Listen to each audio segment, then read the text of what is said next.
1 hour అయిపోయింది. ఇప్పుడు వేడివేడిగా సర్వ్ చేసుకుందాం విత్ హాట్ రైస్. మనం ఎన్నో రకాల ఫిష్ వెరైటీస్ చూస్తుంటాము. ఇది ఈసారి నేను ట్రై చేసింది ఏంటంటే ఇది కేరళ ఫిష్ కర్రీ. చాలా అంటే చాలా బాగా వచ్చింది. మనం విడిగా ఇప్పుడు చింతపండు వేసేసి అదేసి ఇదేసి చేస్తాము. కానీ ఇది వచ్చేసరికి మామిడికాయ వేసి చేస్తున్నాను. మామిడికాయ కొబ్బరి పాలు వేసి చేస్తాను. చూడండి, వీడియో స్కిప్ చేయకుండా చివరి దాకా చూడండి. ఎంత బాగుంటుందో తిన్న తర్వాత మీరు అది కుక్ చేసి ఆ ఫీల్ని మీరు ఆస్వాదిస్తారు. అంతంటే అంత బాగుంటుంది. సరే రండి, ప్రాసెస్ ఎలా చేద్దామో చూద్దాం. ఫస్ట్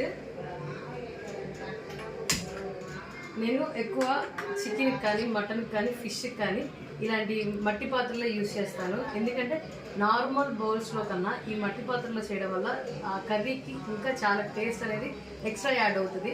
సో నేను ఇప్పుడు మ్యాక్సిమం మా ఇంట్లో ఉండేవన్నీ ఇలాంటి పాత్రలే ఉంటాయి. నేను